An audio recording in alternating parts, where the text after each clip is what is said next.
Okay, we're going to carry on now with Poll 214. We spent the first 2 weeks basically talking about the Greeks generally, and then we talked about Plato. The reason I talked so long about Plato is because he's so important. Now, the history of philosophy is such, though, and indeed the history of Western civilization is such, and philosophy is an important component of that.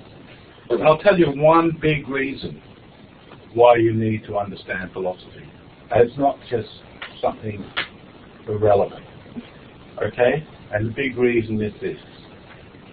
With the French Revolution, the whole, as people know in my other class, the whole way in which political organization was structured was transformed. There were antecedents of that.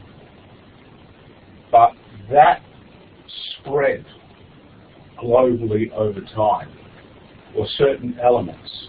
Now, the French Revolution has its intellectual core a certain idea of reason, and indeed it is the instantiation of the importance of philosophy in social life. So people who don't know much about the history of philosophy are in the unfortunate position, in my opinion, it's an unfortunate position. Anything that doesn't contribute to you having greater clarity, which is all around you, and you're in a world you're participating in. And you don't realize the importance that philosophical ideas had, not just because they were good or important or led to people teaching in a university, or played once upon a time, not now, a very important role within the university, so within the organization which is the most important for the training of elites. It was anything that doesn't help you see that, I think, is going to be a real problem. And Thomas Carlyle, God bless him, is a very interesting and often confused thinker. In his book on the French Revolution, I think hit on a really nice neologism, and he said it's a revolution of philosophism. Now, as those that do my course on French Revolution know, there's all these other contingencies, historical events, that open the way for that. But it is, to cut to the chase, as we go through the course, we will see that philosophy was central in 2 big things. One is the French Revolution, and if we go back a bit, it's the scientific revolution, which we will talk about later. The scientific revolution is very much a reaction against the predominance of the thought of one man, who we're going to speak of today, whose importance in the university system in Europe was so great that medieval thinkers, and remember, it's in the Middle Ages, the medieval period, that the university, as we know it, is first takes on form. And it's primarily to train lawyers, clerics, and people who are medicine. Those are the big 3 ticket items in the first universities. The lawyers ultimately saw their training as deriving from Aristotle. The clerics found in Aristotle, even though he was not a Christian, I can't say that enough, the foundations for an approach to theology, which they used in a very important way. And as we will see, the centerpiece of Aristotle's genius for those people was the development of logic. But, as we will also emphasize today, in and of himself, he's also one of the greatest political thinkers that ever lived. In spite of, there's going to be certain things that invariably a modern will react to, quite understandably, with almost the same intensity that those pioneers of the scientific revolution and before them another group called the humanists reacted to. It'll be somewhat for different reasons that reaction will occur. You're going to see it when it comes up, what I put money on the table you will react strongly to. Okay, so there are few people in the history of ideas that are more important than Plato than Aristotle. Plato is important because he lays out the way in which interrogation becomes, in a sense, kind of standardized. But then, as we see the development of philosophy, we'll see all these disputations, not least beginning with Aristotle. But Aristotle's importance is such that, as I said, in the Middle Ages he's called a philosopher, and the new philosophy, when it develops, in many ways is a reaction to Aristotle. Yet he does leave something enduring, which many thinkers, not all, who are interested in politics and the establishment of community, many ideas that they will see from Aristotle or take from Aristotle, not least of which is the importance of what I call the comparative method. And we'll come across some more modern thinkers that do that. And to be perfectly frank, I think if you study politics without comparative analysis, your study is going to be severely deficient, because you will be comparing something that does not exist with things that do exist. And in many ways, you could see that not being an Aristotelian almost automatically, in my opinion, philosophically, up to a point, because once we hit more modern ideas, we'll start to see nuances and contradictions, but up to a point, you remain a Platonist. Because Plato uses what does not exist to judge what does exist. And as I said last week to these two guys, one of the things about reality is it is not something that is just an object that we oversee, even though there's a lot of thinking which we'll come up against in this course. And a lot of the vocabulary of philosophy, not least the distinction between the subject and the object. So that's objective, that's subjective. You hear that, I'm sure you've all heard that. Oh, that's just subjective. I want what's objective. Can you see that that very way of talking creates a funny kind of split? You're a participant in reality. And other people are participants because you, in everything you do every day, are contributing to the making of reality. It's an ongoing process of making in which you are partly being made, cultivated, shaped by narratives, by context, by situation, sometimes by force, sometimes by persuasion, most often simply by circumstance. So you're a participant within reality. But the Platonic view tends to give you a God's eye view. There's a very interesting, and it was a thinker who in many ways has been my greatest teacher, a man called Aristotle, and you see a lot of books over there on one of the few world's leading specialists on Aristotle, which just goes to tell you how little known he is. But he drew this to my attention, and it's a section in the Republic, and it's one line. And I think that's a really good reader that can see one line and then in many ways see that is the whole summation of what is going on. And that line is this, where Socrates, in the Republic, with one of the people he's engaging with, I think this was Glaucon, but it may have been without Mantis, I can't quite remember the section. But he said, imagine you're Apollo and you're situated in the middle of the world. And do you get that? So he's saying, imagine there's a vantage point from which you can see all of reality. And the Platonic view, and this idea of a subject over an object, and we'll see a lot of later day philosophers, as I said, repeat this move, even though in lots of ways they're anti-Platonists. But when they repeat that move, it's like we can see things in such a way that we're outside it, so we can understand the totality of what's going on. This, to me, is a great philosophical temptation, which I think is disastrous. So this is why I'm not a Platonist. There's all sorts about Plato I love, and I think it's fair to say when I lecture on him, I lecture with enthusiasm, because I recognise he's absolutely brilliant. But that doesn't mean, well, as Aristotle said it, I love Plato, but I love truth. Now, there's going to be problems with Aristotle, and as I said, we're going to see that much of Western civilization is simultaneously at different times a taking on board of Aristotle and a reaction to it. And sometimes I'm surprised in areas where Aristotle is really important that I hadn't given enough credence to. One is, for example, in the study of literature.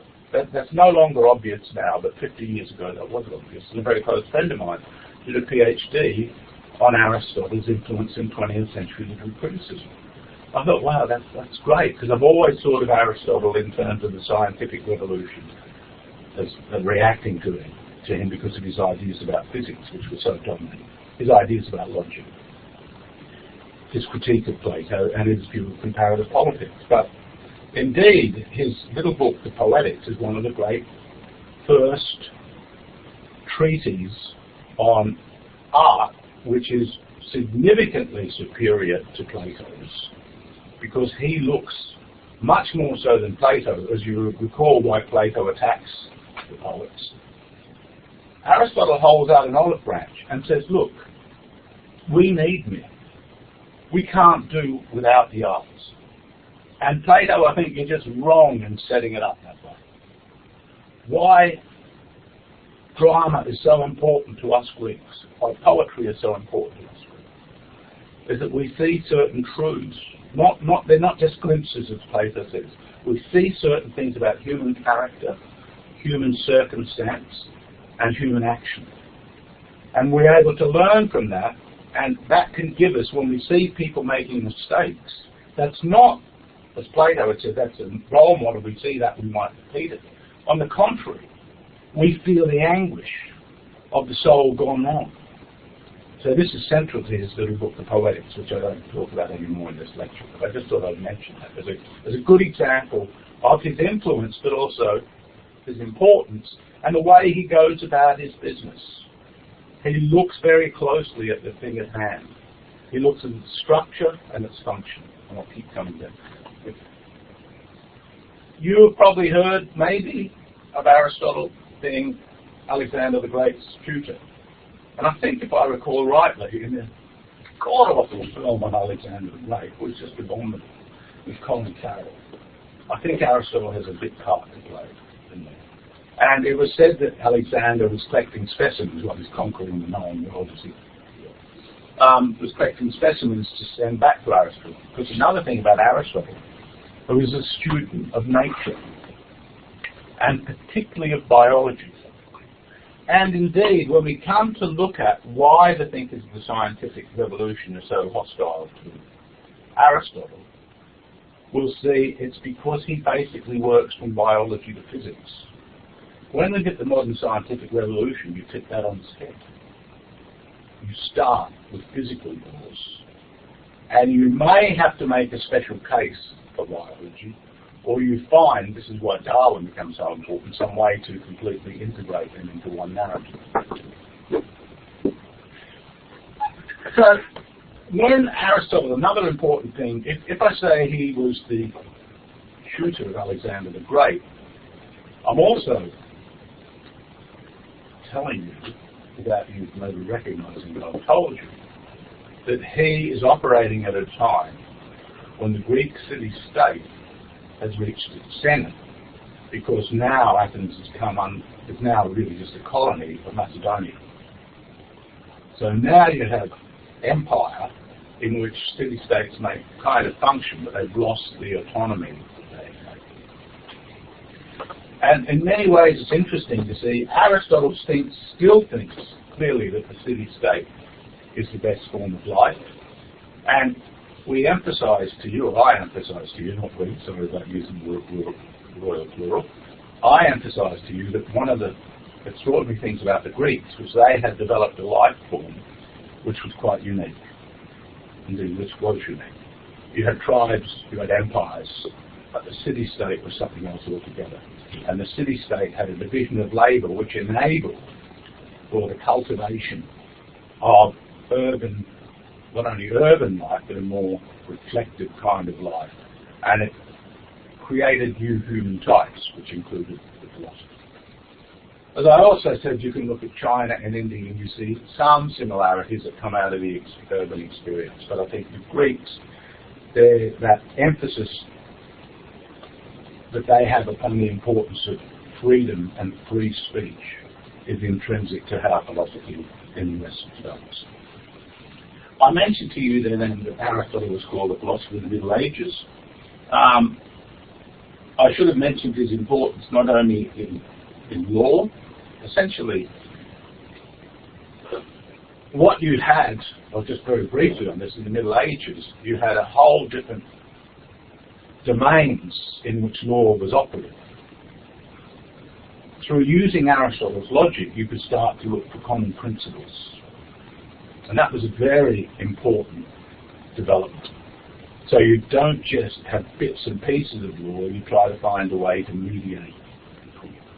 Aristotle was also, again, we can compare this with Plato. I told you about the Gorgias, that marvelous, my favourite dialogue of Plato's, in which he criticizes the orators for basically corrupting the soul. And in that book he has 3 figures, and each one is a worse person than the next. It's magnificently constructed, and the teacher of him is a character called Gorgias, who in and of himself is not a bad man, but he doesn't know what he's doing.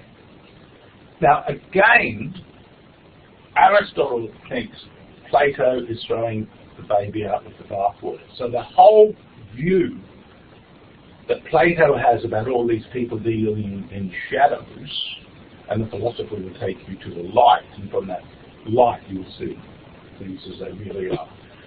You see, Aristotle is operating with a way of thinking that wants you to really study the nature of things that are before you, and not be too rash and too quick. So when it comes to, I said, with poetry, he sees the good in that. When it comes to rhetoric, he sees the good in it. And indeed, I think a central idea of Aristotle's is that you try and look for the good in everything. And we'll come to a formulation later that he uses, which is intrinsic to his philosophy, and how he grounds his philosophy in such a way. Ethics, politics, biology. But as I said, the obstacles, one of the biggest obstacles of Aristotelian physics, which comes from, you see, that when you look at biology, you're looking at types, especially pre-Darwinian biology. So once you've got Darwin, and there's precursors to Darwin, but once you've got Darwin operating in the 19th century, you start to see mutations between species. But when you look at, when Aristotle's there, he's like, that's an ant, that's a bird, that's a frog. How do these, what separates them, what's distinctive, what functions, what vital roles do the different organisms play, with, or parts of an organism play in sustaining the whole organism. So he wants to divide things in such a way that he wants to be sure that you don't mix up the species. And he basically, from a logical point of view, thinks if something's mathematical, then it's not going to be physical. They're separate. Which is a big problem when we come to the moderns and say, no, that's wrong. And they go back to Plato. So Plato gets reinvigorated. And this was another point I wanted to make. I think I started to make it early. As you can see, it's a goo that these ideas come flooding into my head. But one of the important things to bear in mind about the development of philosophy is it's not linear. Ideas come and they get lost. And indeed, the physical manifestation, that is the books themselves, get lost. And a lot of Aristotle's works and some of Plato's work were actually found, were protected by the Arabs. This is a very interesting story in itself. And Plato, for example, his work wasn't translated into Latin. The bulk of it, there were some texts that were exceptions. But something like the Republic had just been lost and forgotten until the 15th century. So it's not as if a philosopher comes along and these ideas somehow radiate. Now this is very important for one all-important point I want to make now, and that is we're looking at the classical mindset. And in many ways, at a philosophical level at least, Plato and Aristotle are the zenith of the apogee, the absolute high point of that. But one very important fact is no philosopher, and here's an irony, isn't it? Philosophers dedicated to truth, but no philosophical school succeeded in completely dominating philosophy as such. So even when you had philosophy, no school dominated. So it actually set up not a sense of unity and union, which was hoped for, solidarity, etc. It actually created a different field for the dynamic of disagreement. So it actually, in a sense, creates, in some ways you could say, almost the opposite of its intention. That's very important. That's very important in a society in which consensus and narrative like ours invariably predicated upon some idea, the value of which you can only know if you explore it philosophically. But ideas dominate today. They may not be really good ideas. In fact, I think most of the ideas people rely on when they're speaking to me about politics make me want to kill myself, because I think they're so unstudied, they're so unthought through. And this creates a kind of conformity of the sort that may be ultimately very damaging in the long run. We're still participating in reality and we're watching it play out. Okay, so no school could dominate. Secondly, although with the death of Socrates, as Plato points out in the Apology, and with the example of Aristotle, as we can see, you've got some really great philosophical thinkers. You have a proliferation of schools. But when we see how the Roman Empire plays itself out, and I won't go into Roman history, I do that to some extent in another class. Chris, I think, did that class with me. I don't think anyone else has done that, no. I'm not teaching this. Okay. You will see that the way that the reality is playing itself out is philosophy has not a very large role to play. So that by the time the Roman Empire becomes Christianized, any role that philosophy tends to play will be a very secondary role, with some significant exceptions amongst schools, but within the broader society, will be secondary to how it can help theology because of the spread of the church. But as we will also see, the basis of Christianity is not theological. So, drawing upon Greek ideas, by the time of the Middle Ages, for example, Aristotle becomes important in the Middle Ages, as I said, with the importance of law, but it's really only in about the 13th century, or you could go back earlier with Pierre Abelard, the very, very beginning of the 12th century, where he sees all these conundrums that come from the church's success, and you see all these contradictory ideas there, and he lays them out in a book called Yes and No. They say this, they say this, they say this, they say this, and he doesn't try to mediate, but he's a student of Aristotle. He's one of the earliest, and it was forbidden at first to teach Aristotle within the university, so very early on. But within a short time, Aristotle begins to become a dominant force within the university.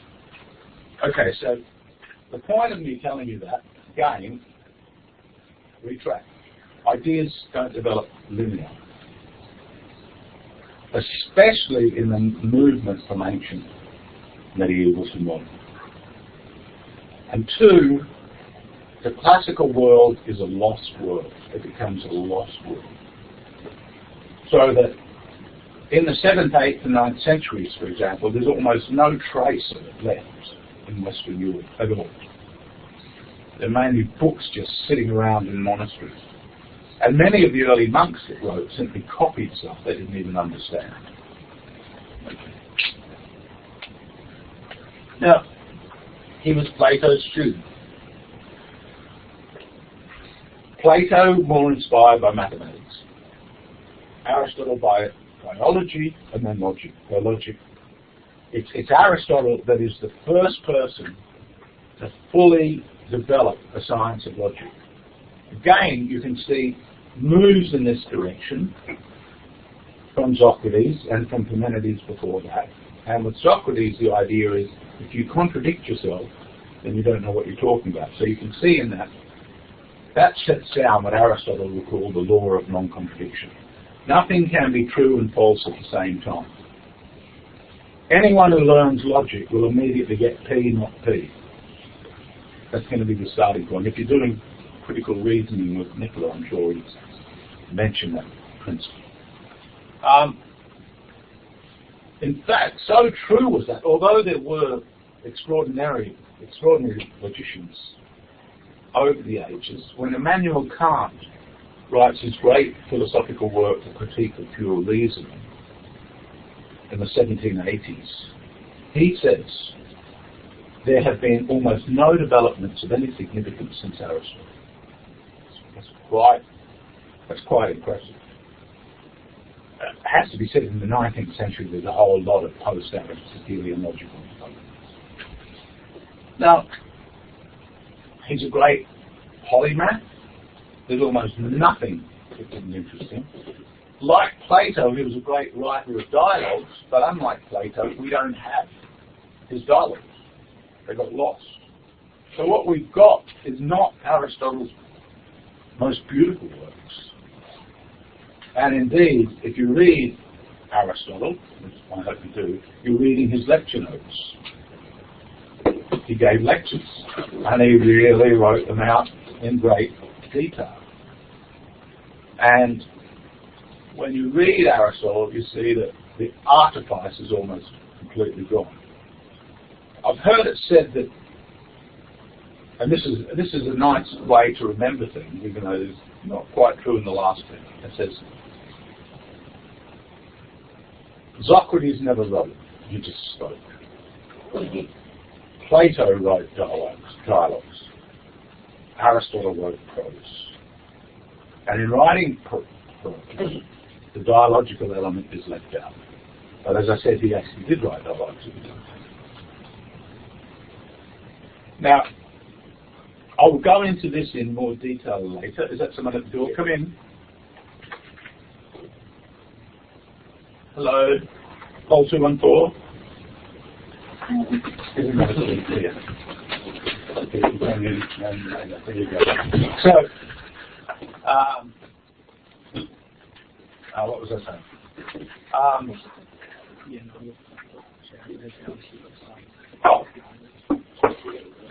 I'll go into it in a moment. I would just say that this, and I'll go into the intricacy of the argument, because it's very interesting and it's very important. But the idea that there's a form above reality is a problem. And I'll tell you what the problem is. And Plato wrestles with this problem himself in his work called the Parmenides, which is said to be one of his very latest works.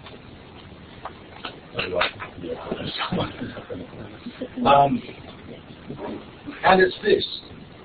If something is governed by a form, so the table, for example, in some way conforms to the idea, the form and idea being synonyms. If something conforms to a form, the human being conforms to a form cannot. How does it conform to it? And the phrase that is used, first by Plato, is it somehow participates in it. But because it's material, the participation is impure.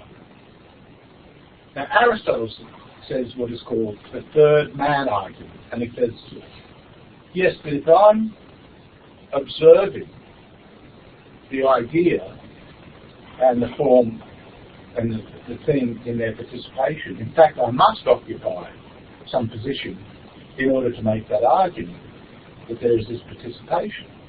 But then I'm a participant in that reality. And he said, and anyone observing that, who observes that triad, then there's an extra number. And he says, so it's an argument of infinite regress. It's called the third man argument. Okay. I'll come back to how he develops this very important idea. But he is saying a form of something is not above it. Somehow it must be immanent. Somehow, and here you get the biology. For example, a tree and an acorn that makes it grow, there's something immanent in that acorn that makes the tree grow.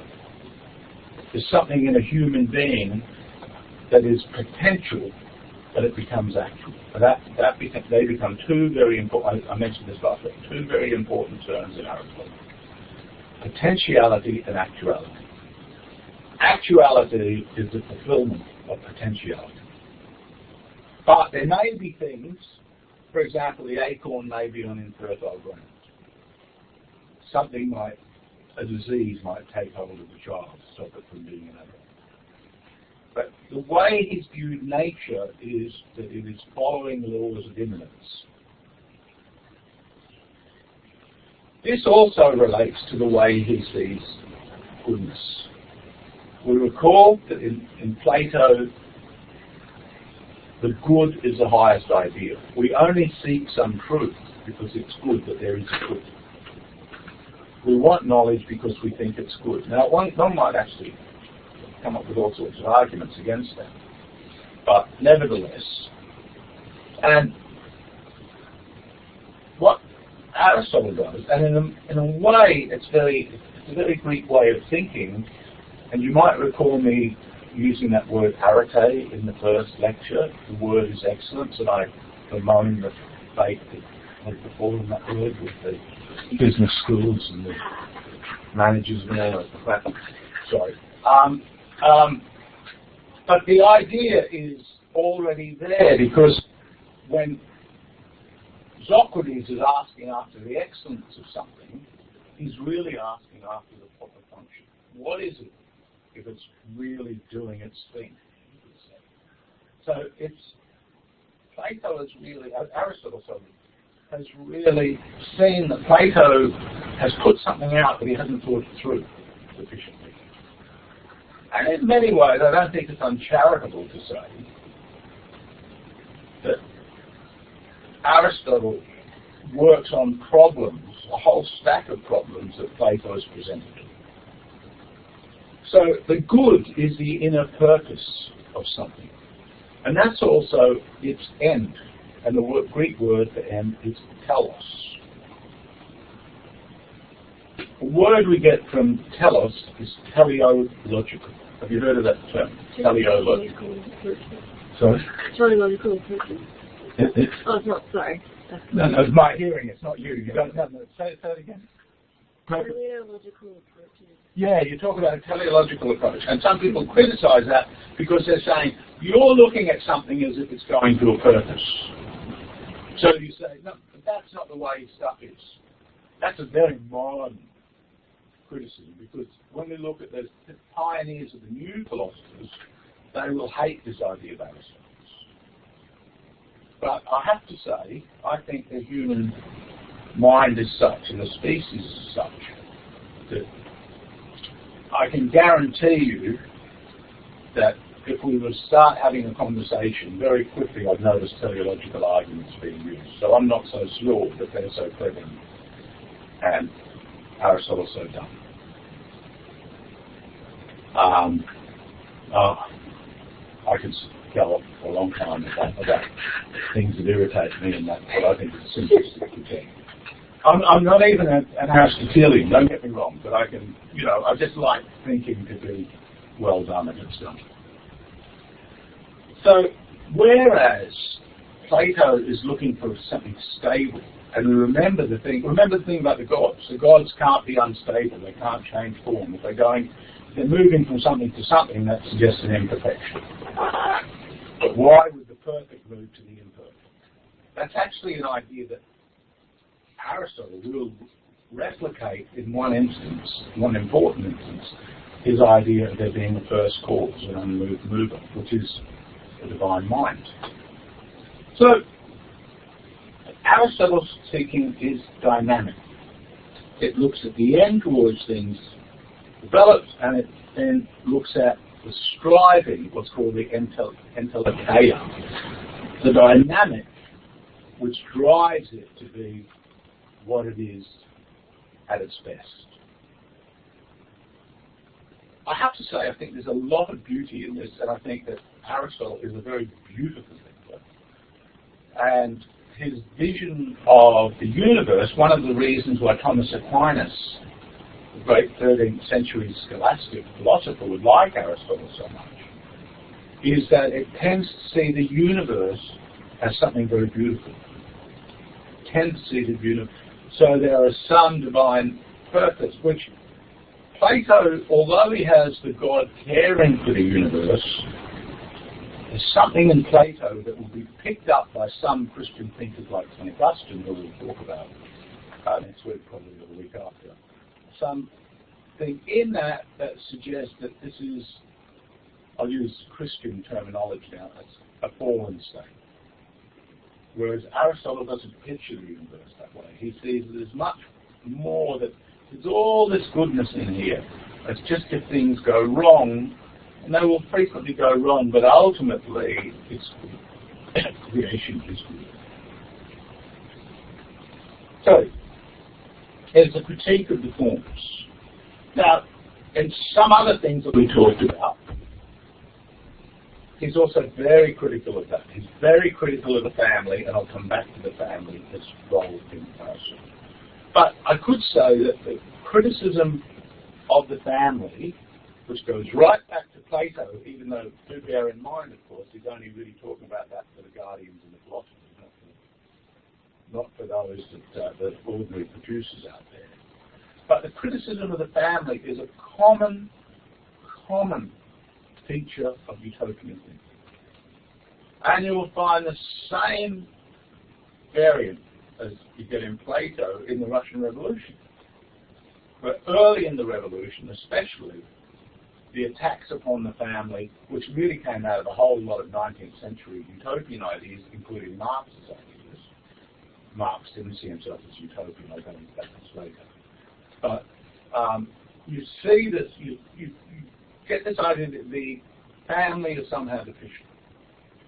Now, Aristotle is studying things as they develop, not things as they could be. They conform to an idea that wasn't imminent. So he sees if it's happened, there's a reason it's happened. I have to say, there's a lot of truth in that, because I came from a generation that was basically replicating the ideas about the family of the scientific. That's the Russian Revolution. A lot of revolutions. And so a lot of people writing in my generation were very anti-family. Very anti-family. And one of the consequences of that now is what constitutes the family is going to be very different to how Aristotle saw it, and indeed there's many arguments to be had for that. But the fact is, Aristotle wasn't so wrong insofar as one of the things the Russians would say is the family is just a bourgeois construct. You've got no idea how many times I heard that. Okay. But the fact is that the family is one of the most elemental of human forms of social organization. And if you look at traditional societies, even tribal societies, you'll see that it was a complete fantasy of, especially of more modern thinkers, to think that you could dispense with the family and you wouldn't really be changing anything because it was just a bourgeois construct. Family existed long before anyone had ever heard the word bourgeois or any of that kind of terminology. It's a very archaic institution, and it has to do with something I've said right back. I think I said this in the first week. I say it all the time. It's a protection, the nature of protection, the importance of protection methods, and sacrificial order at the most elemental forms of human organization. So he's also And it's true that as the family evolves in certain settings, it starts to work in tandem with private property. And private property was definitely something that was widespread in the classical, the ancient world and in the Roman world. It didn't mean there wasn't also slavery who were out of the picture. But the natural in the Aristotelian sense, let's say the predominant way in which property is preserved across the times is just handed down generation. Of course it's going to be gender-based. No doubt about it. Aristotle or modern, that's not. You see all these he's very traditionalist. And we would rightly, I think, that many of us would criticize Aristotle's assumptions about because it is, it must be. But how actually things change and what comes out of that change, well, we can only look in a rear vision mirror, because anything that we're changing at the moment, we don't see the full consequences of it till it's played itself out. And we ourselves are living in a period of a drastic radical transformation, which will be right at the end of these lectures. So, and he says there's two things that someone says are mine if you're not a slave. This is my family, this is my property. And it's true they're intrinsically related. So, Aristotle is not unsympathetic of the fact that because of property, this may leave people dispossessed. In fact, this was a real serious problem for the Greeks going long before, way back before Plato. When Solon became the first great legislator of Athens, he introduced legislation which would prevent free men from selling themselves into slavery. Because they had been off fighting in wars generally, and they came back and they couldn't afford to keep the property, and it was they needed to eat. So you had wealthy property owners buying up the land. Plato, in the book The Laws, will actually say what you need then in a good state. And remember, the Laws was written as a kind of constitution for a state that might come into being if there's a new colony, and the Greeks are constantly setting up new colonies, that you could only have 5,000 properties. And Aristotle says, the problem is you're going to, but as people grow and there's more kids, as the population grows, you're going to see this ain't coming to work. So Aristotle is very smart, I think, very quick to see that Plato is often too quick to embed as a principle something that has to be developed with much more caution and nuance. And for Aristotle, what's really important is to train the nobles to appreciate the problems. Again, what you see is something not altogether different from Plato. Remember, I talked at length about Plato getting those young men about them really going that vertical quick. Very similar for Aristotle. He wants to cultivate a more sophisticated understanding so there's a greater comprehension of the problems and an elite of people, a class of people, which will be able to perhaps solve the problem. So one of the ideas will be central to Aristotle is not to want too much. You want a cultivated nobility, and he goes into important detail about this, and I'll follow up on that. So look, you can see criticism of Plato is pretty severe, and yet it's true to say without Plato, no Aristotle. So let's talk about Aristotle's method, because he does have a method, and this method is the key to his greatness, and his greatness is really when it comes to living forms. That's why I think generally, even Karl Marx really liked Aristotle, even though in many ways Marx is probably closer to Plato in a million ways. But, if I think of thinkers like de Tocqueville, one of my favourite thinkers, or one that we will talk about in this course, like Montesquieu, you'll see how this way of thinking, when it comes to living forms, is actually quite useful, unless you're doing something like biology in a Darwinian sense, okay, which is now the standard sense. So modern biology departs from this as well. But if you when you're dealing with people and communities, you can see why Aristotelian modes of thinking persist, why it's still highly valued by many people. So let's look at the four causes in Aristotle, and I mentioned before that the scientific revolution usually have to get rid of this. So you're always looking comparatively, you're also looking for structure and function. And here you've got a quadratic view of causation. So when I say causation, I simply mean why did it happen? What caused that to come about? What caused it? And Aristotle says, well, what caused that to come about? You have to narrow down the question. And I think this is the greatness of philosophy, is when someone is thinking and they go, the question's pretty sloppy. If we reformulate the question, we'll see that you're never going to be happy with the answer you just gave. So that's this is, let me elaborate on that for a second. Having just written a big book on this that comes out at the end of the year. If you take a principle as the basis of action, you take a principle. If you can ask a question which you see dislodges the value of that principle, if you can see the question you ask and you can show that's a really bad question, and your principle is an answer to a question, then you can see whatever rests on the principle is going to come down.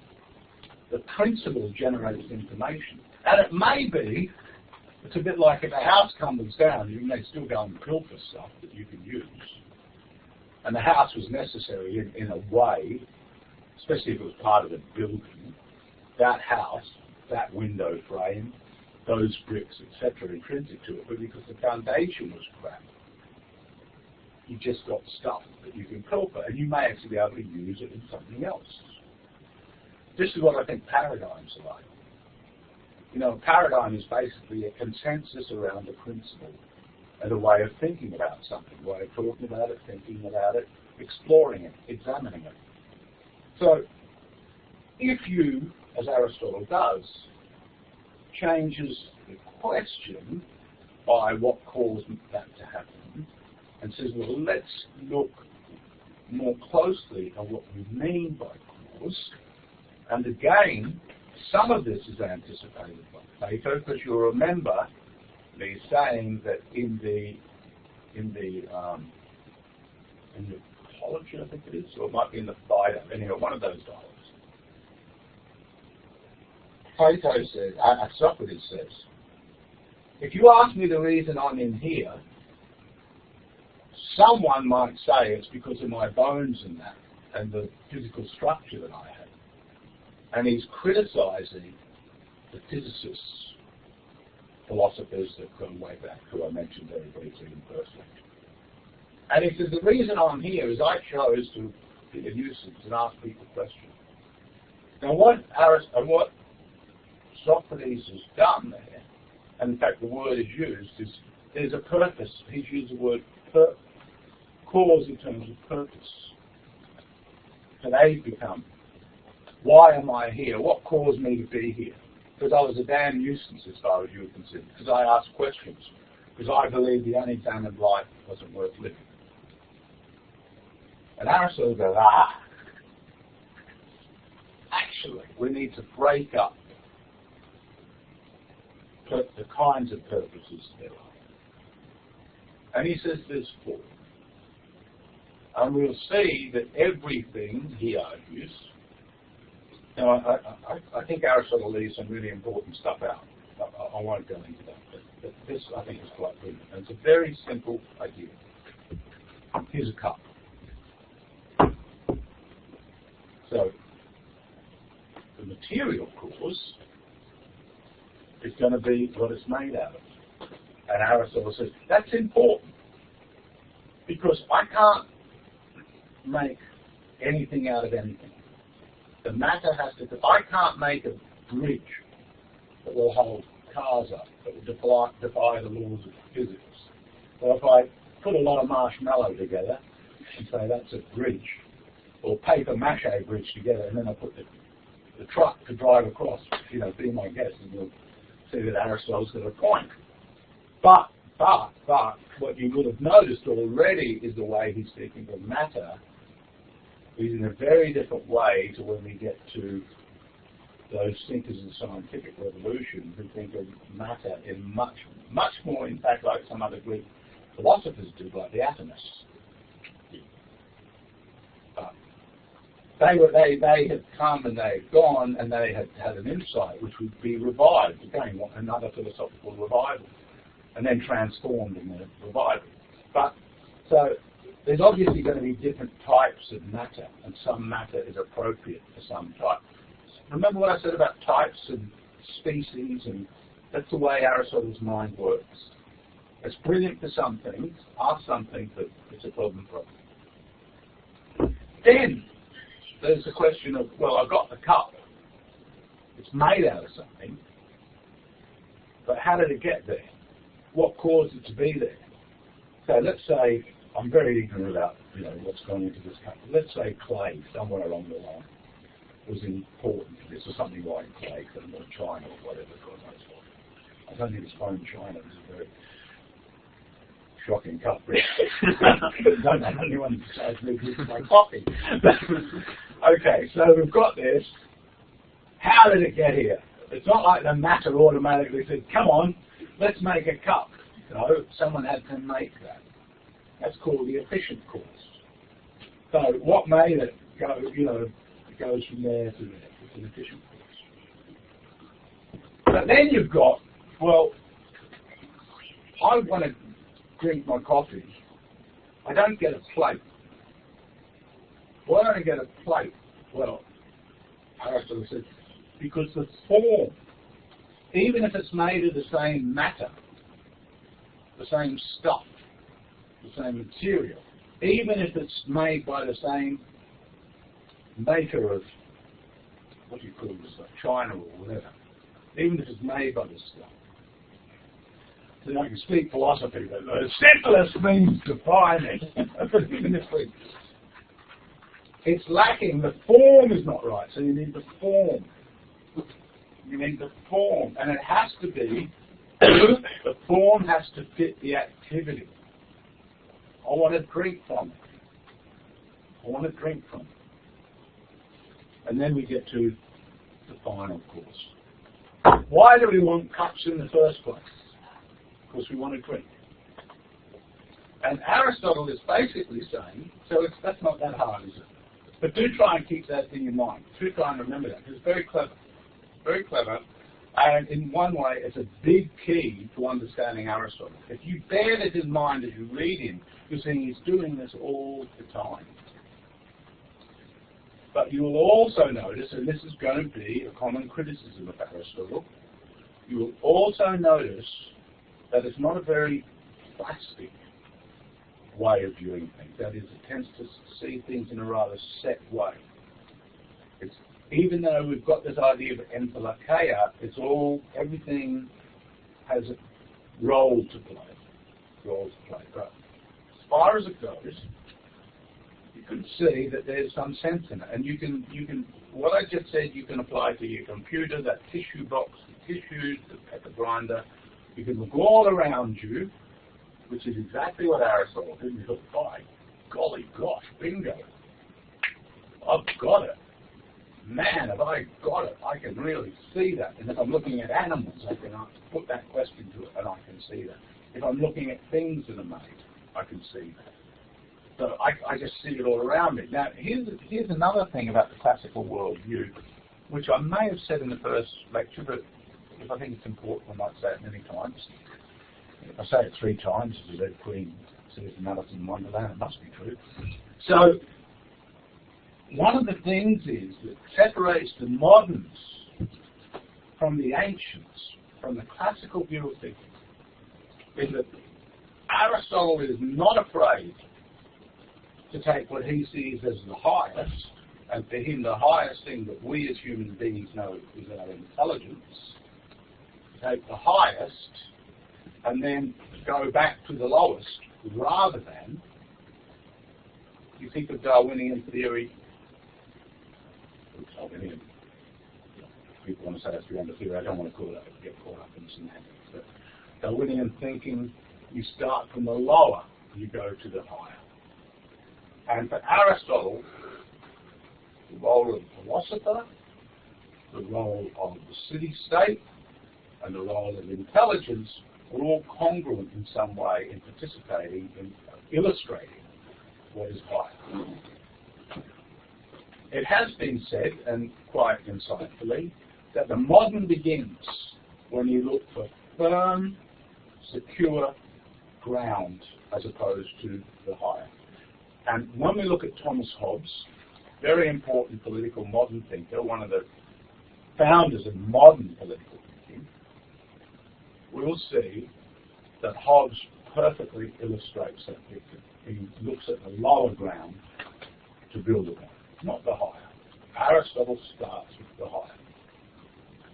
Which means, from the outset, any Aristotelian thinker is going to be opposed to any way of thinking which would take, I'll use this word, just brute savagery as a basis of human organisation, even if we know that brute savagery is I think actually a continual part of the human story and plays an important role in the development of things. But the Aristotelian will always say, if we go that way, then we're never going to have a standard for getting what is just and not just. I'll get to Aristotle in just a second.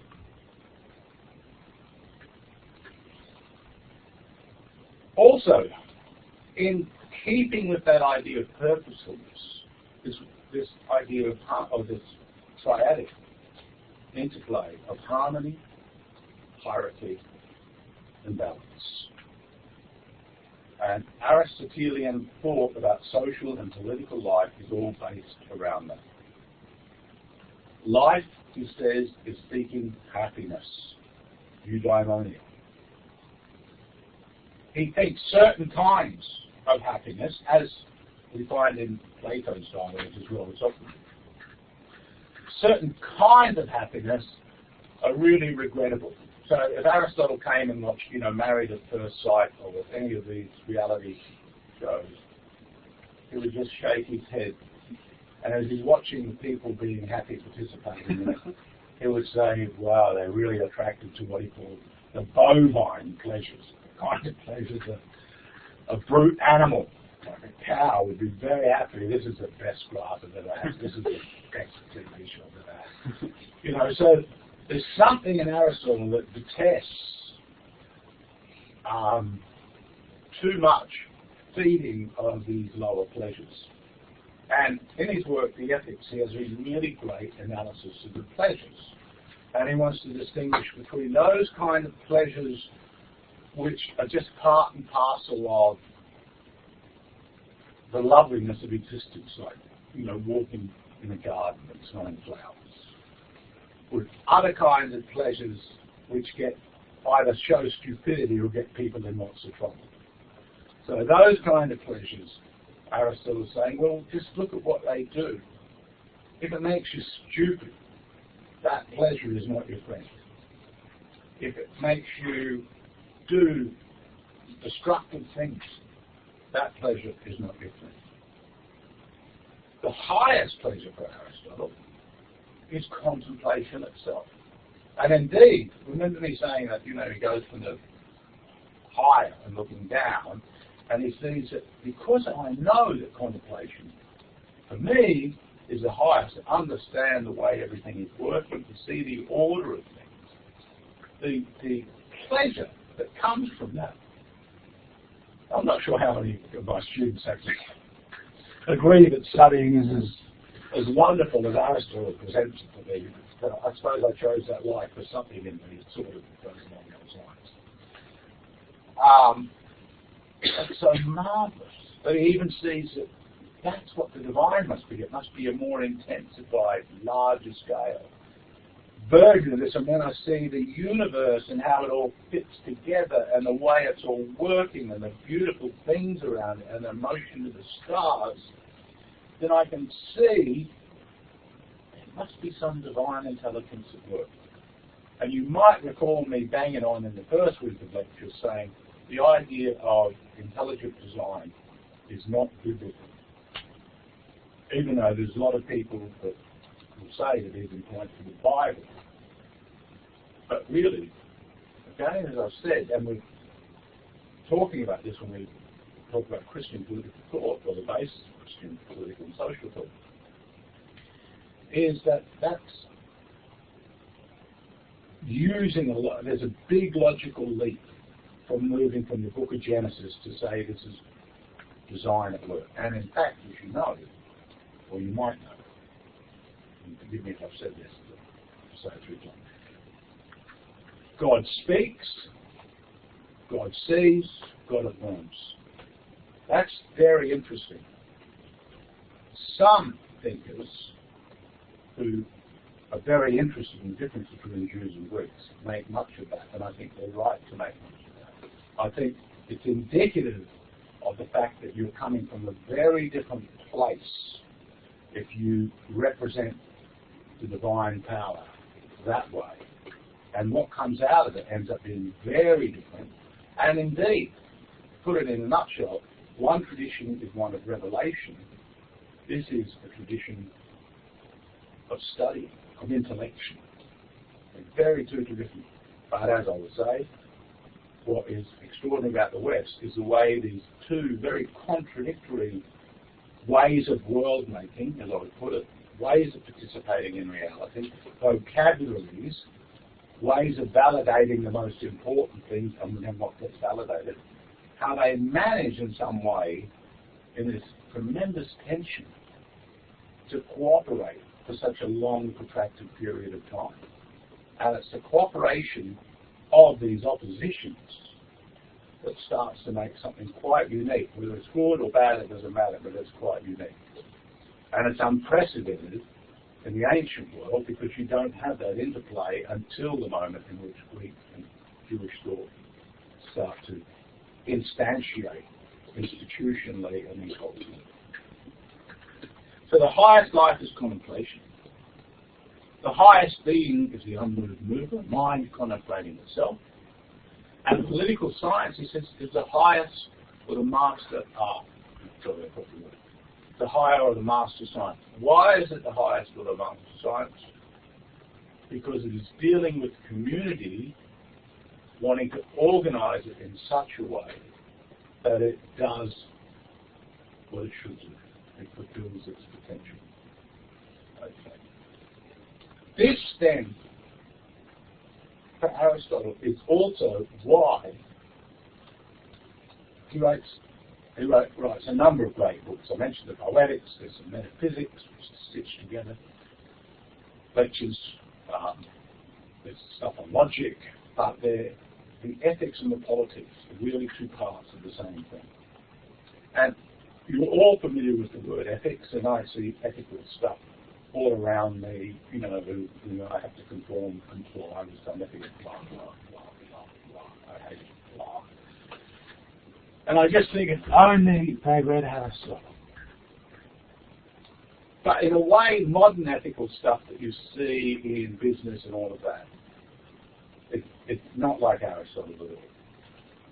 It's really reliant on certain principles which some group have agreed upon. God knows how they've done it, because I never find two philosophers that agree with each other. My former boss was a very good friend of mine. So when I go down for a smoke break, which we're in a moment, he's very Platonist and I'm not. So we would just argue. We both thought we were loving the truth, and I think we were in our different ways. But it's just typified.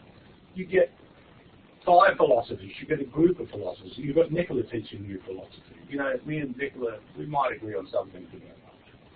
You know, and Nicola, if he goes to a conference, someone will agree with him and others won't. And someone will sidle up to him and go, or to me, and go, oh yeah, I agree with that. agree with that. So it's like you form these little teams in philosophy, just as the schools couldn't sustain.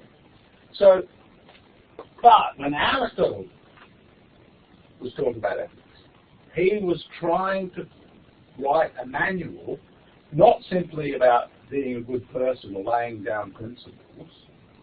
He was actually looking at the kind of behaviour which can best help the politics. Now, in some ways, we kind of also see ethics in that way, but I think without the conscious fit between those things, which is argued from the ground up. So if you want to disagree with Aristotle, you can't avoid his metaphysics and his ontology, his theory of being, or his theory of knowledge, or his theory of forms. You end up entrapped in that. So what the ethics is a cultivation of dispositions that are necessary if you're to go into politics, and, here's the other rub, if your contribution to the polis is to be any good to it. And here's the thing, and I'm going to have a break in a moment, so it's the last thing I'll say on this side. Aristotle does something that I think is very brilliant. Again, it's very different from Plato. Although Aristotle does come up with an ideal type, he does. He makes the argument, and it's very important to him, that not every city-state can be really adequately measured against it because it's just maybe too remote from it. What he says is, the best you might hope for is to go from a worse to a slightly better state. And another thing about Aristotle, which I think is very important, is he recognizes that rapid change will rarely bring about what you think you want, what you get. And this is a very important thing, and I'll bring this back at the end. Aristotle is really, remember me, harmony, hierarchy, and balance. He's moderate. No one loves a moderate in certain times. There are times when everybody hates the moderate, because the moderate then is seen as emblematic of a corrupt order. And that is true, and that's just the way things are. So, but nevertheless, Aristotle tended to think if you go into the turmoil, it's the horror. And I don't think it's that really wrong to think that human beings being what they are, in a sense there's moments where people don't care anymore. They just think this is nothing. This is so bad. We've got to leave. Okay, let's have a 5 to 10 minute break. And then carry on. So let's meet here however long it takes.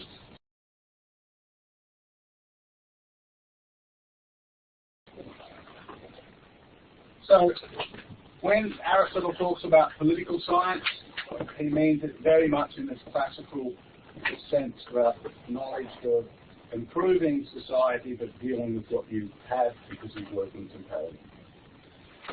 He's looking for arete, excellence in our potential, achieving a proficiency and harmony of the soul to the extent that is possible in the environment. One of the key ideas that he has, and this is where this idea of harmony and balance is the idea of the means. So he's always seeking to balance things. And indeed, in this respect, Aristotle is invoking and working up a much older idea, which we do see in Plato, but it long precedes Plato, and they were called the 7 wise men of the Greeks. And one of the wise sayings that the Greeks would often say, as if to remind themselves, because they, rarely can I think of a maxim that's more less used by people. That is, I don't think the Greeks really are that moderate. We're that moderate. But is the thing, the statement was, or the saying was, the wise saying was, nothing in excess. Nothing in excess. So everything in its measure. So there's a measure to everything. And if you look at this on the right, this is someone drew this list up, which is indicative exactly of how Aristotle is thinking. So he's saying courage is if someone just goes crazy in a circumstance, that's not really courageous. That may be rashness, because they may get everybody killed. And cowardness is timidity. But courage is what you're looking for. With pleasure and pain, self-indulgence, or insensibility, nothing, nothing, like a certain kind of ascetic life. Temperance. Prodigality is you're just giving stuff away like crazy, but you're not being cautious about who you give it to and why you're giving it away. Or meanness, stinginess. Liberality is a good thing. Tastelessness or niggardliness, magnificence is a good thing. Vanity, where you've got an excessive view of your own capacity. Pusillanimity, where you're too, you don't think you're worth anything. And proper pride, you take pride in what you're doing. You're not a big head. That you want to do it well and take pride in it and in yourself. Ambition and lack of ambition. In fact, I have to say, one reason I really like this is I think we live in a world where ambition is constantly matched with lack of ability. But the emphasis upon ability sort of is easily pushed out of the picture as we cultivate this idea that you should all be leaders. You come to used to leadership stuff everywhere. I'm really, you know why I don't like leadership? Because for leadership, you need leadership. You need people to be trained in how to follow someone else. And the question is, well, how good is that person? But with the triumph of managerialism over the last few generations, I speak to the wind. I speak with Aristotle. I think Aristotle would really, understand my plight. Proper ambition is if you've got the ability and you're not driven too far. You don't have an unreal sense of yourself. Irascibility, lack of spirit, good temper, boastfulness, truthfulness, mock modesty, buffoonery. You can see this is all very constrained and contained. We might actually go to the theatre and love to watch some buffoonery. But Aristotle, I think that's, here's a little bit like, maybe that's inside of it too much. But wittiness, yes, where the intelligence is in play and not just the appetite.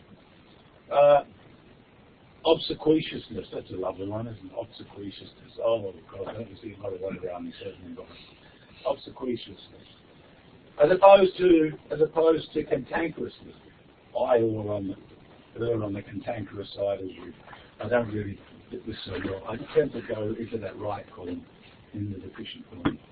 Bashfulness, modesty, shamelessness, envy, proper indignation, spite. Now, what you can see is he's setting up virtues and vices, and the vices are at the extreme.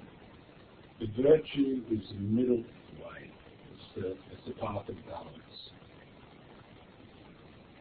And all of that is preparation for what is really the centerpiece, I think, in many ways, of Aristotle's ideal kind of person to take political life. So he's hoping, I think, to encourage people to develop the kind of qualities which make someone a great souled, magnanimous man.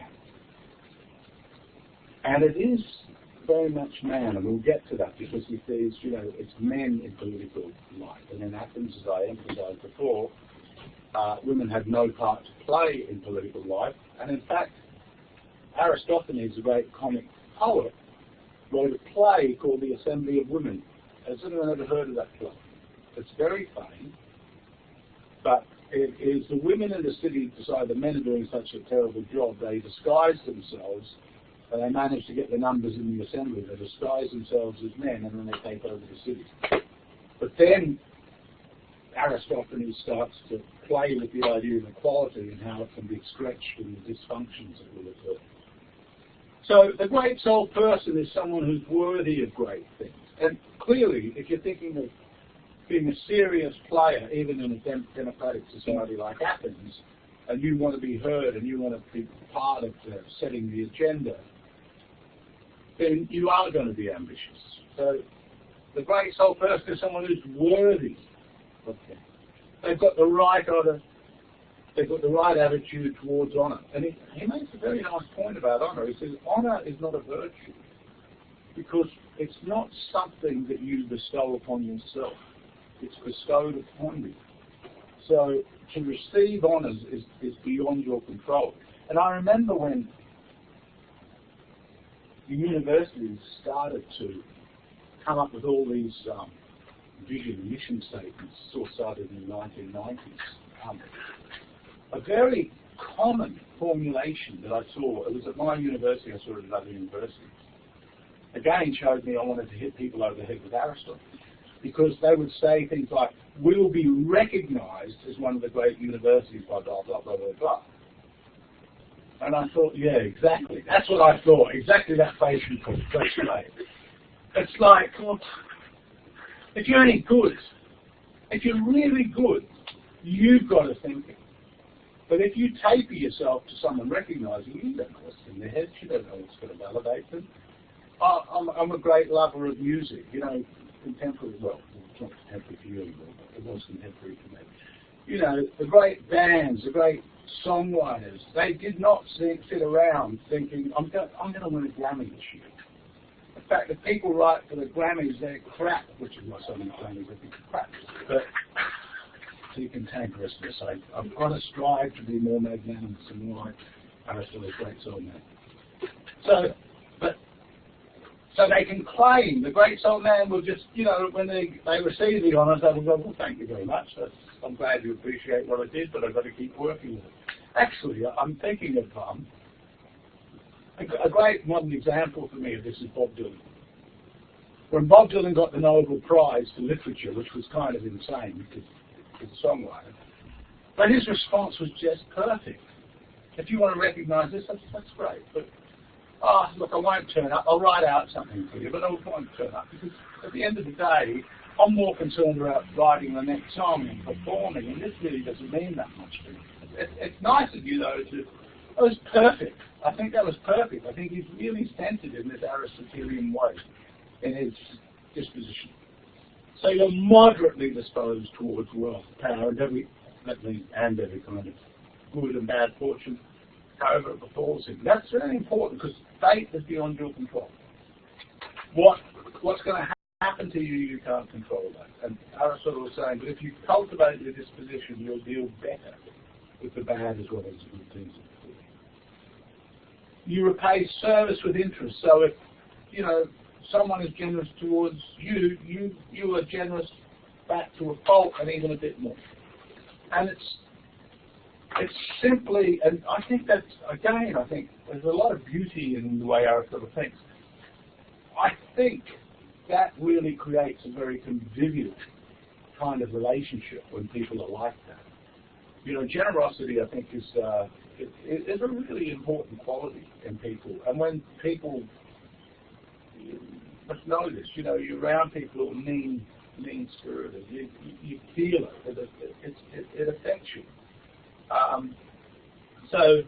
But if you're generous back, and if the other person doesn't respond, then the possibility of that conviviality is going to be destroyed. So, but it can become infectious. And this is ultimately what he's trying to establish is amongst those who are involved in politics, there's a certain spirit that they share in. So it's not just singular, it's actually communal. It's something that gets passed around, it's infectious, as I said. And that will help everybody, because other people go, well, yeah, that's really great. I like that person. Does few tasks, but they're always grand and celebrated. They choose what it is they can do. They don't spread themselves too thin. But they, in a sense, the centerpiece of all this, I think, is they just have a nose for what's important.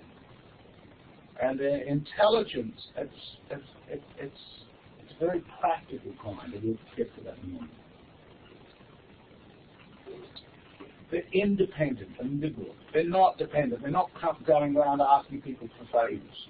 And politics is a very interesting business where very often people are wanting something to you to do something. It's trade-off. It's forced trade. But from Aristotle's point of view, where it's just trade-offs, you give me that, I give you this, it's never going to be that good. You're not resentful. You're really happy if someone else is getting the spotlight and the limelight and getting on it, and you'll be applauding for them. And this is, I can't emphasise how important enough this is.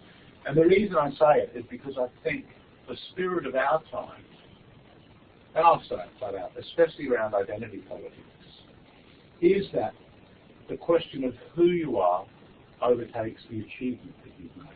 And that's a very different thing. If you're wanting a certain mosaic that fits to a certain sense in your mind of what is right and proper, that actually mitigates against what this thing that Aristotle is saying, which is when you see something bigger than yourself and you serve that task, so you take on a task that's bigger than you, it will transform you. It will, in a sense, it will help instill the very magnanimity that he sees as the virtue that you want to be. So you're, in a sense, incarnating the virtue, but you're also striving. And here's that idea of intellectia purposefulness. You can see the way this way of thinking fits. There's this idea of, if you're a sportsman and you cheat, that shows you got it wrong, that the sport is bigger than you, that the game is bigger than you, that I think of the Australian cricket team, sad, mad, bad and sad, you're stupid. It was just really, it was a counter to this, it was, this is more important, or it's more important that my ambition is fulfilled, or it's more important that whatever I represent is fulfilled. No, what you're doing is you're leaving out the fact that people share the joy in great things occurring. And I'll never forget a great example, and this is cheating in sport. We're all too young. But Ben Johnson was a very famous runner. And he won the 100 metres, and it was like everybody who loves sport watched this race. And he broke a world record. It was, it was just joy. So what is that joy at? It's not for him as such, but it sort of goes to him. It's for this kind of human triumph. And then everyone found out within 48 hours or something that he had cheated. And it was like, phew. And that was very interesting, I think, of this aspect of human being and human psychology that I think Aristotle was really tapped into. And it's a very real and a very important thing. But as I said, it comes back to kind of conviviality, comes back to community, and it hits on the idea that community can be formed, or communal spirit can be intensified, and bonds of solidarity intensified around these great momentary triumphs. And again, that's the magnanimous. He does not gossip. Not everyone knows poison gossip. Does not complain. I just keep looking at these things. God, I wish I could complain. It's so good. I love this. This is very Aristotle. His gait measured, his voice deep, and speech unhurried. So he's gone right down to the nitty gritty of it. So if you're a little bit excitable, like I can tend to be, you're not there. Just cool it, just chill out. Not highly strung. Takes few things serious. Able to discriminate between what really matters and what doesn't matter. The other area in which the work on ethics and politics is so important is justice, because justice is, as we saw with Plato, justice is so important to the functioning of a society. Now, when Plato went looking for the just, we note that he put the good above justice. because that's where this conversation moves. But he thinks if you know the good, then you'll be in a better position to do the just. And Aristotle, I think, things along similar lines, but he recognizes that the magnanimous man, the one thing you notice he didn't say is he's a philosopher. He's not looking for philosopher kings. He's looking for well-cultivated, good people, ready to perform all sorts of tasks, who are reflective up to a point. But what they're really trying to do is get measure in a society. And justice is really the yardstick of measure. It's a way of getting fairness in the law. And that's very important. If you've got laws and people don't like them, and you've heard the word draconian, which actually came from a Greek tyrant called Draco, who introduced these savage laws so that, you did the most minute things and you could get even up to the death penalty. Aristotle says, well, you just created a recipe for chaos. People will hate you. People will hate the laws. You've actually insulted the law by thinking of things this way. And I think this is, on the right, I've got a statement too, and I think this is a really interesting statement, and I think it's absolutely true. When people are friends, they have no need of justice. But when they are just, they need friendship in addition. So he recognizes that the bonds of solidarity will not simply form around justice.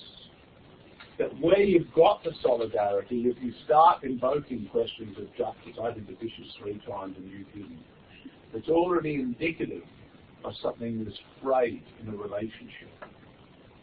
Because what's happened is clearly, and I'll bring that, that extra bit of liberality, that extra step of generosity, that started to disappear from the equation. And if that goes, it's kind of shrunken spirit that you're dealing with. So I think that is absolutely brilliant. I think and a corollary of this is actually a statement of Confucius, and that is that a kingdom is condemned when there are many laws. So when there's ever an increase upon law to try and make the world more just, what's happened is clearly that those other bonds, the bond of friendship, the bonds of conviviality, have now been seen in second place, or third place, or no place. And it is very interesting when we get to modern political thinking, because I don't teach you a guy called John Rawls, but he wrote a book called The Theory of Justice, which is deliberately anti-Aristotelian. It's anti a few things, but it's very anti-Aristotelian. And he also says justice is fairness, but he comes up with a principle that should be invoked. And that principle was that imagine you are behind the veil of ignorance and you want to get the best possible condition, but you can't bring forward any of your own qualities. So you have to come up with something very abstract. So when you came out of the veil of ignorance, then what you would get, you'd be happy with.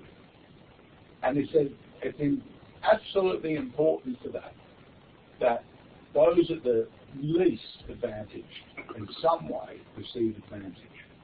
Now that whole way of thinking, which is very much, I think is very much in certainly part of the zeitgeist of the time and still our time, is the idea that you find a principle and you help those beneath, but then because you want to construct things, in the case of laws, is that you can't take good fortune into account, so luck. So if you've had a lucky life, that's something you've got to take out of the picture. So then the role of distributive justice, which is basically to allocate resources from one lot to another, requires that we don't take good fortune into account. One of the problems with that is that it requires a bureaucracy to do it. It requires that people live by laws, and it actually eliminates this idea of not being envious. It eliminates the idea of, or the importance of not being envious, and it eliminates the importance of liberality and That's great. If you've got that, if you've had good fortune, I'm really happy for you. So it is part and parcel of a whole other ethos, but it is indicative of a very sort of modern ethos, where the emphasis is upon groups wanting more. I'll give you another example of that. I saw this in YouTube. And I must say, I was really horrified at this. And it was sent round by someone, not YouTube, Facebook. I get all these posts from Facebook from people I think yes to the nose of reader. And a professor in the United States had got a class to sit in their benches, you know, in their chairs, and there were ones closer to a bin and ones further back. And he asked people then to throw stuff into the bin. And the point he was making is what's wrong with the unfairness in life. You know, it's not fair if you're at the back and the front. Now, my first reaction to that was, you'd have to be a professor operating in a certain environment where you would even remotely think that that could be analogous to life, that that was the way you would look at life. So someone like Aristotle is thinking, you can't control fortune. You can be the richest person on earth and you have your child kidnapped or die of a disease. What is that wealth to you then? Now the other position is, that, look, we leave that out of the picture because the only thing that matters is fairness.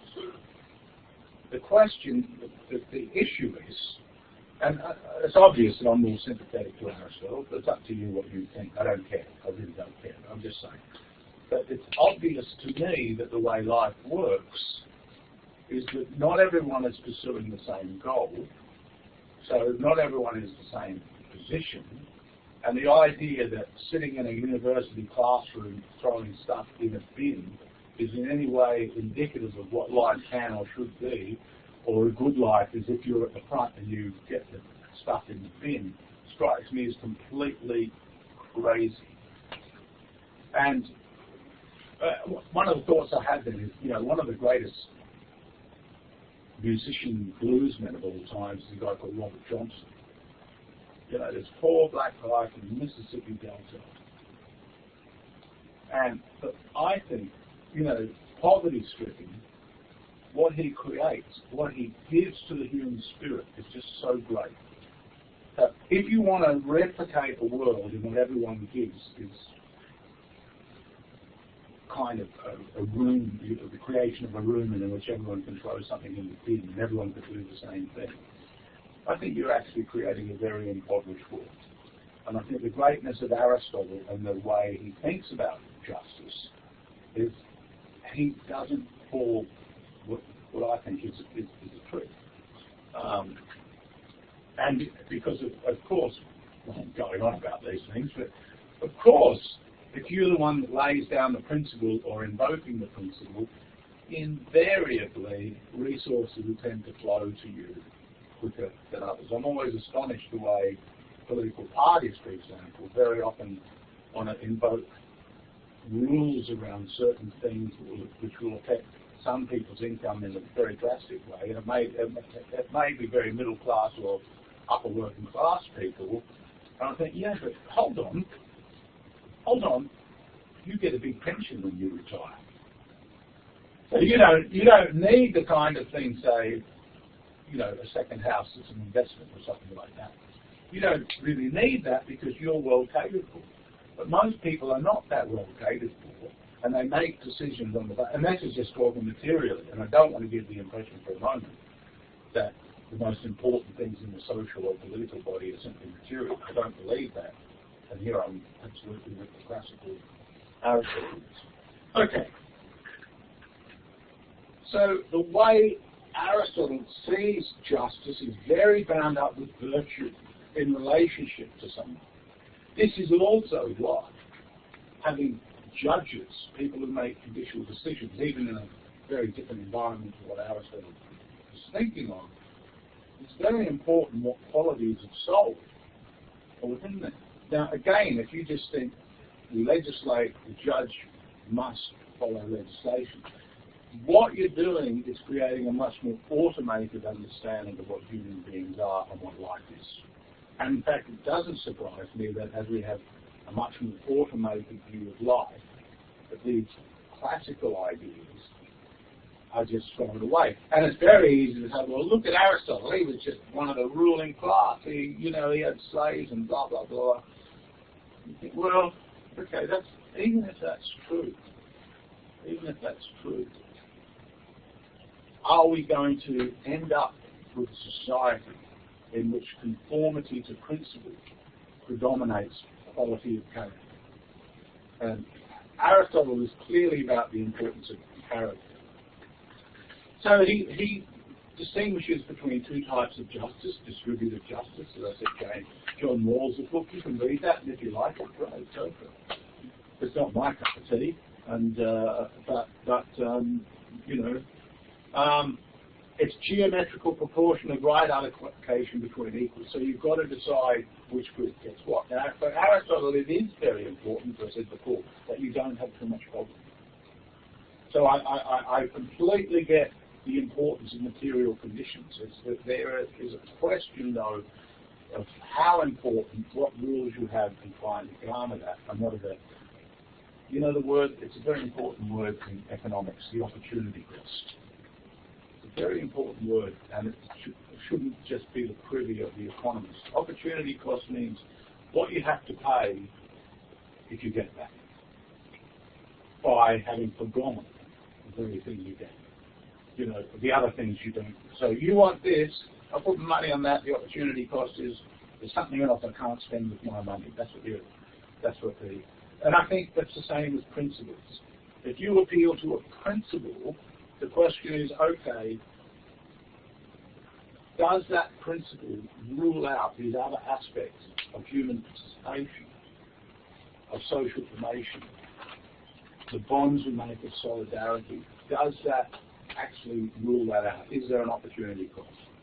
So when you hear, and you hear it all the time, people invoke a principle, my hope would be that you're thoughtful enough to say, well, let's really look at that principle. Let's really look at the opportunity cost in that principle, and then make your decision. Because I don't think unless you do that, you're making an informed decision. And of course, well, I have to say this, you're at the university, so you are on a career path to being elite people, to being leaders in some way. That's part and parcel of what this institution does in today's world. So it's very much a question of the type of world, and you're going to make your world long after I'm gone, but the type of world that you instantiate, which will be the next generation and the generation after them. Will that be a world that they love? Is it a world in which certain the characteristics of being human are well catered for? Or is it a world in which some qualities were so emphasized that the opportunity cost involved was that other qualities that affect relationships were completely atrophied and ultimately died? And that's a very serious question, because we never know the world we're making at the time of our participation.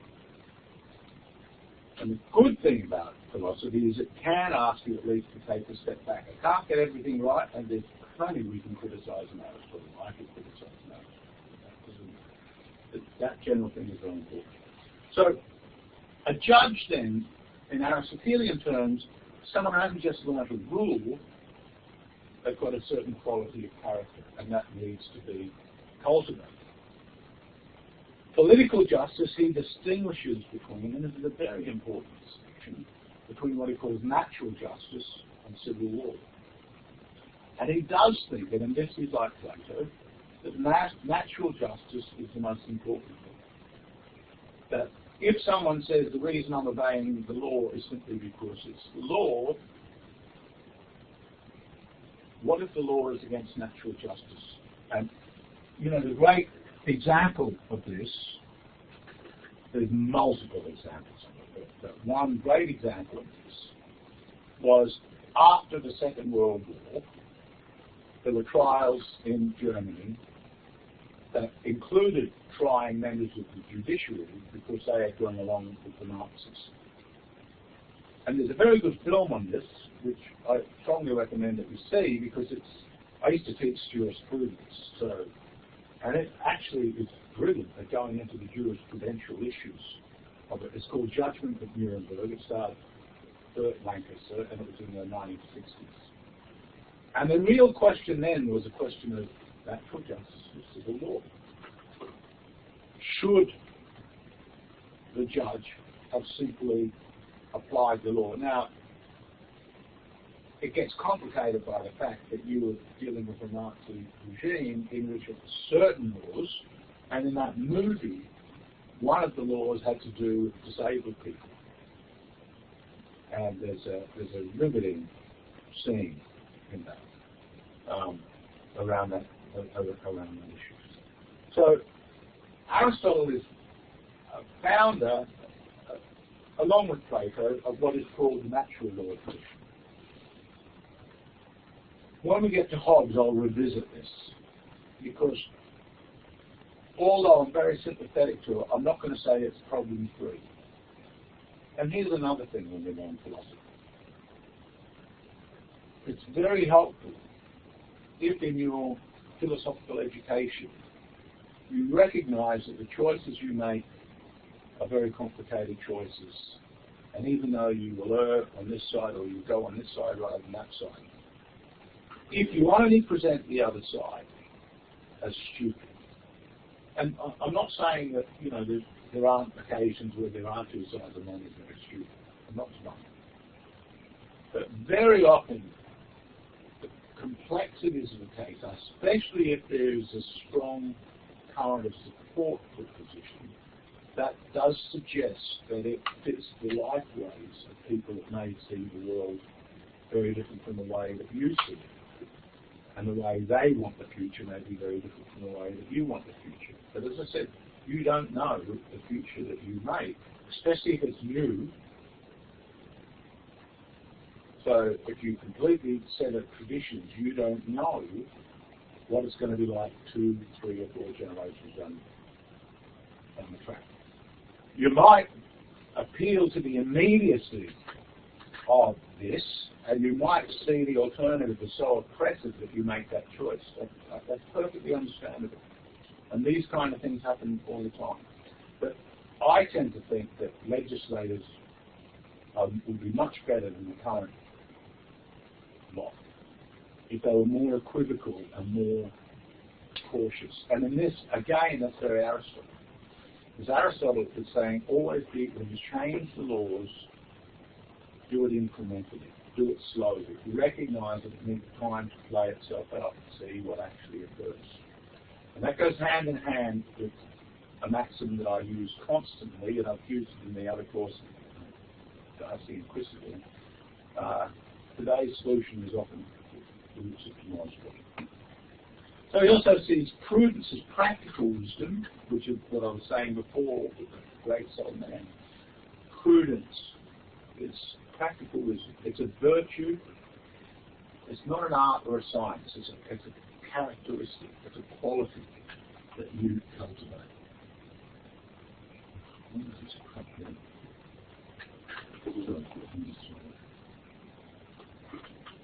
Oh, I'm so far behind now. I didn't want to be this far behind. So politics is the fullest realization of prudence. Give me 5 more minutes. I'll try. I'm not going to read that. You can read that. But the question here is that, or the issue I want you to focus upon, is that community is composed of parts and different points of view and different qualities. And to try and make this all work like a living body, to recognize that it is alive, it's not a dead thing, it is intrinsic to the way Aristotle sees political science. So you want the whole community to operate, but you realize that people have different roles, they have different insights into things.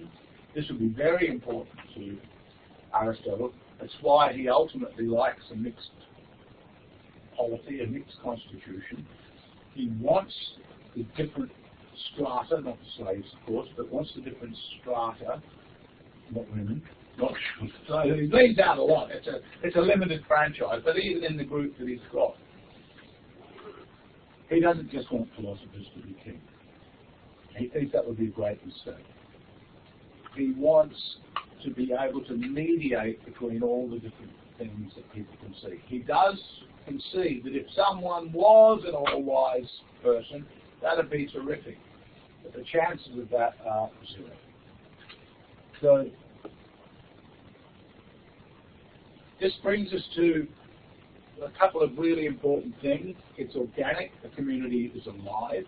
The whole is prior to the parts, which means the state is prior to the family prior to the individual. So now that can be used in a very authoritarian way, but that's not the way in which, because although it's hierarchical and you move from that to that, it's also reciprocal. So you have to take account of the different roles in the different ways.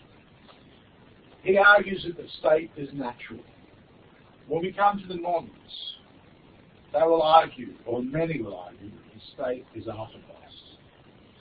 So a common phrase that I heard in the 1970s and 80s and 90s, and still part of the way we think, is it's a social construction, which suggests that the human will, the human volition can make the world the way that we want it to be. That's not Aristotle's way of thinking. It's a very modern way of thinking, where the will, the human will and human volition, is elevated to such an extent that you look at society as something that could be constructed. It's an artifact. He sees material appetites are reflected in the family and social sentiment expressed in the village, and the moral nature is expressed in the whole state. He was kind of right insofar as tribes do precede city-states, they also precede empires, but the family is something that already starts to take shape within the tribes. You can see this anthropologically with kinship structures. The nature of something is perceived by its intrinsic essential purpose. As I've said, nature makes nothing in vain. That's a very Aristotelian kind of way of thinking. Mankind always acts in order to obtain that which they think is good. Man is a political animal because politics is natural. The household is really the first basis of things, and different rule is required. Again, I won't go in. I won't read that. You can read that at your leisure. But what's important is there is both hierarchy and reciprocity. What we will see in a moment, and give me just a few more minutes, so I can please. Thank you for bearing with me there. He sees that everyone has a role. And if everybody performs their role, no one will lack the time. Of course, in reality, there are cruel masters over slaves, cruel husbands over wives, cruel wives over their slaves as well as the cruel husbands. Then there are examples of masters and mistresses of the house that make friends with their slaves. He really agonizes about slavery, actually. Even though it's the basis of the economic formation as it's the household. Yes. Can you also about structural function? Yes, that's it. This is, so you heard that. He is structural functionalist numero uno. And conflict theory for him? And conflict theory? Conflict theory. So yeah, conflict theory. It's what I'm talking about. In terms of mediating between how we like this like upper class, middle class, and how everyone's completely globalism. That how only like the people working in these jobs, these more civil jobs, and like it's functioning like a garbage man, which people have to do these jobs and have these roles. Yes, I'm not sure what you, but definitely, it's very. There is a structure. It's like an organism. Everything has a function. Now the problem with human behaviour is that this function is very common. And in a sense, this is the biggest problem with Aristotle, is that it only works when it works. It is an argument, though, what other alternatives evolve? But the question of evolution, social evolution, and I don't mean that in a strict Darwinian sense, because I think when we get to society, you can't simply apply Darwin in the way you can do with natural organisms. And there's a very simple reason for that, in that because we're speaking creatures, as you said, and we're symbolic creatures. And the way in which the symbols of what we do are so culturally grounded that this leads to all sorts of diversities and varieties, and to completely eliminate that is to actually eliminate human types. And indeed, if I think of Darwinism for a moment, in terms of, it's very, I said the Charles Darwin University, blah, blah, evolved, great. But what if you're, indigenous society, that's not great for you. What if you're more traditionalist? And, there's all sorts of ways you see this is a problem. Do you want to rule out the possibility of dialogical mediation where it's possible? Do you want to rule that out by just saying, well, it's evolution, come on. Snap with it, get to the game. Okay. But Aristotle is really thinking in terms of the virtues that each person within their function should have. And he argues the slave has no deliberate faculty at all. The woman has, but is without authority. So he doesn't say women can't reason, but in terms of the structure that he was in, it was true that they did lack authority. There were some general exceptions if the husband had died and blah, blah. And in Rome, you would see very important examples of women being proprietors. But nevertheless, generally in his world, the child has, but it's immature. So one has to nurture, foster the moral qualities that are essential for the role so that everything is working. Because he clearly sees that if that breaks down, then other things will break down. But as I said, the moderns are much more ready to embrace a breakdown in search of something better. This both makes modern life simultaneously much more complicated and much more interesting, much more dangerous, but much more varied, much more opportunities. So there's the dialectic of what occurs when you dispense with this way of thinking. It has a big opportunity cost, but it has a big payoff if you get it right. And that's, I think, really why it's difficult to be a complete Aristotelian and be a modern. So it is conservative. It's patriarchal. Slavery, as I said, laxity. He wrestles with slavery, as I said. He does argue that it's important that slaves can get their freedom. And you've got to remember, in Greek society, it wasn't like Rome. Generally, you were a poor bastard slave if you were in the silver mines. Horrible. But generally, and we see this, for example, of some much earlier work in the the Odyssey, when Odysseus comes home and he finds his dad, and his dad's in the garden working on the stuff with the slave. The slave tended to be a member of the household. I don't want to idealize this, but it's interesting. The Athenians generally thought bad treatment of slaves was not on. You just thought, if you're treating a slave bad, it's not that the slave was protected by law generally, but there was a culture in which that was seen.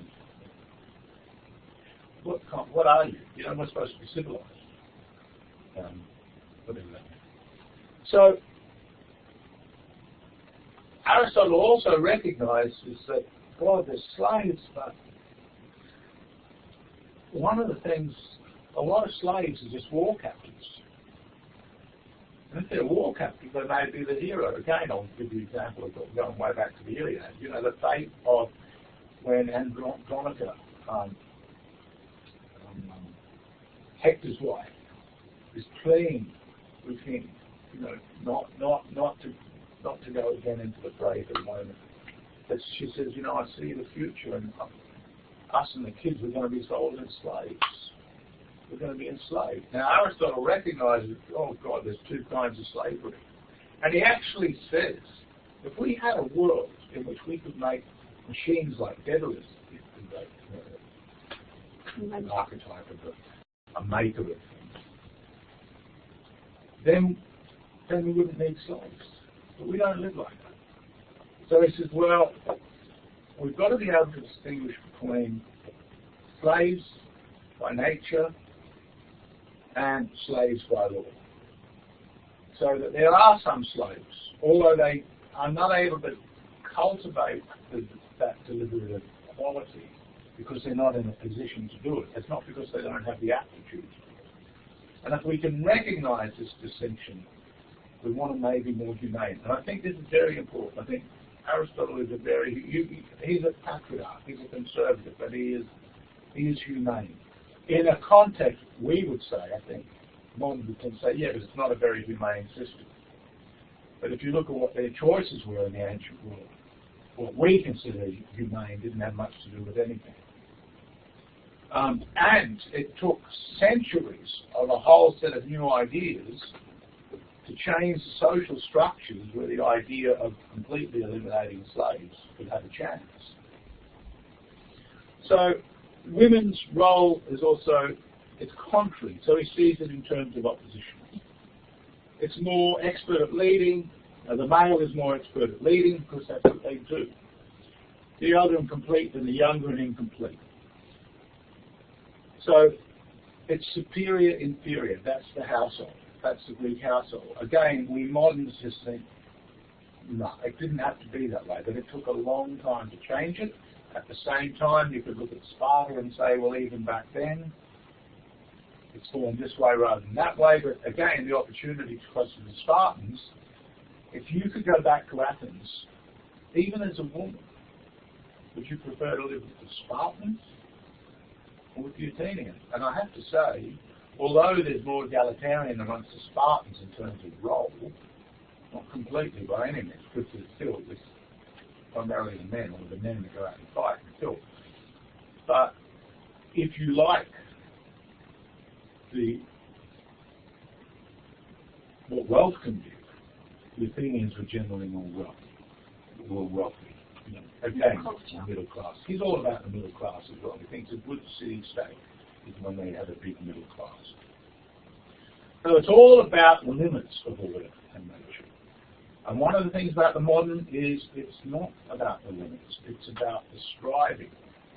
It's about the transformation of limits. It's about the testing of limits. And we moderns are a great big experiment. And it's no accident that we come on the real basis of it. Goes back to those philosophers of the scientific revolution in which experimentation is recorded. And we also notice the virtues of faith, hope, and love, even though I'd say there is a lot of love in Aristotle.